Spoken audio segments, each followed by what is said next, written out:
Ya, Assalamualaikum warahmatullahi wabarakatuh. Perkenalkan, nama saya Gista Mendieta, NPM 19631050, kelas 5P.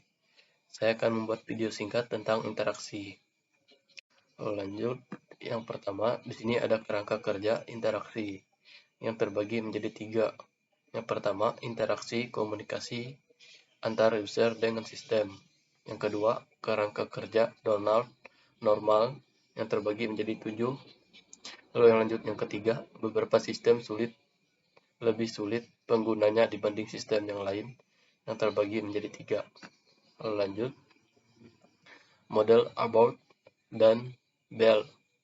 Sebuah interaksi melibatkan 4 bagian, yaitu user, input, sistem, output, yang dimana terbagi menjadi 3. Lalu kita lanjut ke kerangka kerja umum untuk memahami interaksi yang terbagi menjadi 4.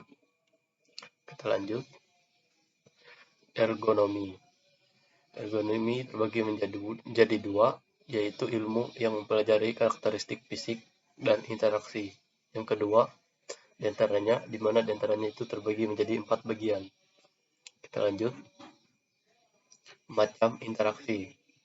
Interaksi bisa dikatakan dialog antar user dengan komputer, yang terbagi menjadi 2. Yang pertama, berbagai sistem aplikasi mempunyai bentuk interaksi yang berbeda-beda.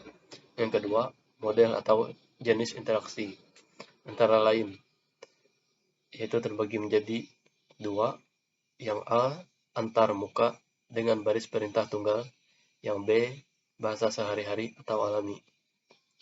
Lalu di sini yang B terbagi menjadi 3. Yang pertama, dialog dengan tanya jawab terstruktur. Yang kedua, formulir isian dan kertas kerja. Yang ketiga, WIMP atau Windows Icon Menu Pointer. Baris perintah tunggal yang terbagi menjadi 5 bagian. Langsung bisa dibaca di PPT-nya. Kita lanjut, keuntungan atau kerugian yang terbagi menjadi 6 bagian. Di bagian ke-6, untuk meminimalkan beban ingatan dan kesalahan pengetikan yang terbagi menjadi 5 bagian. Kita lanjut, nomor 2, baris perintah terstruktur.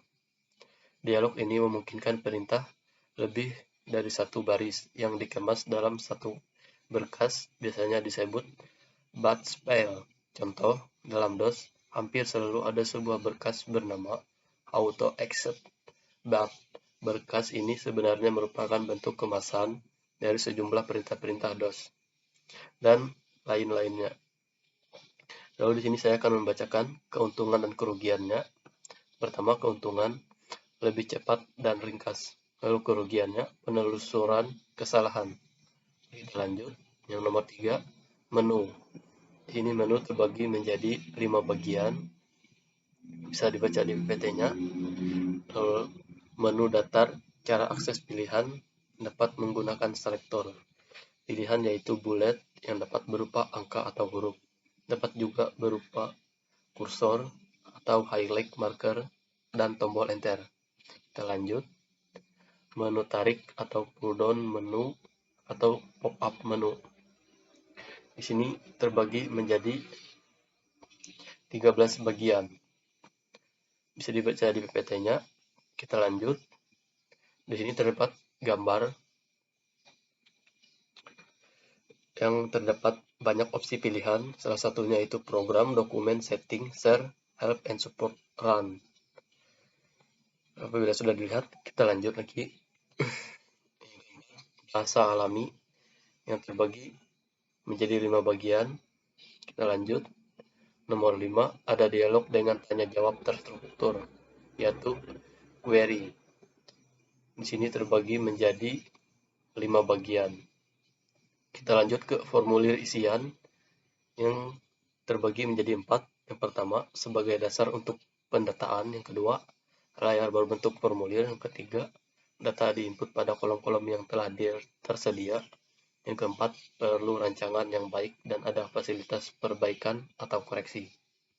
Kita lanjut. Contoh. Di sini ada contoh data karyawan PT Duta Jaya, yang dimana tadi sudah dijelaskan formulir isian, yaitu foto inilah contohnya. Bisa dilihat apabila sudah kita lanjut. Di sini ada spreadsheet yang terbagi menjadi 5 bagian. Kita lanjut. Di sini ada WIMP yang terbagi menjadi 3 bagian, di mana bagian ketiga yang bernama window terbagi lagi menjadi 5 bagian. Kita lanjut. Ada icon. Di sini icon terbagi menjadi 11 bagian. Bisa langsung dibaca di PPT-nya. Kita lanjut. Di sini ada kekurangan. Di sini kekurangan terbagi menjadi 5 bagian. Kita lanjut. Di sini ada gambar. Gambar tersebut adalah contoh window. Bisa dilihat. Apabila sudah, kita lanjut. Di sini ada pointer, merupakan bagian yang terpenting sejak munculnya model WIMP, berguna untuk menunjuk dan memilih ikon atau menu.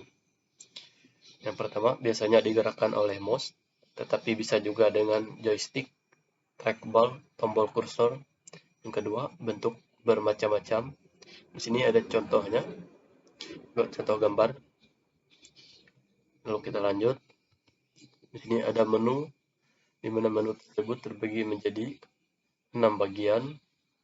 Lalu ada lagi menu lain, di mana menu lain terbagi menjadi 4 bagian. Bisa langsung dibaca di PPT-nya. Lalu di sini ada beberapa komponen tambahan dalam model WIMP, yang dimana tersebut terbagi menjadi 6 bagian. Langsung bisa dibaca di PPT-nya juga. Lalu di sini ada dampak sosial dalam organisasi. Untuk orang lain, keinginan untuk menjadikan berkesan, menimbulkan keingintahuan, persaingan, takut gagal. Lalu ada motivasi, takut, ambisi, kepuasan diri, kesenangan. Sistem yang tidak cukup mewadahi interaksi ini dapat menyebabkan frustasi dan kekurangan motivasi. Ya, sekian video dari saya. Apabila ada salah dalam ucapan, saya meminta maaf. Cukup sekian. Assalamualaikum warahmatullahi wabarakatuh.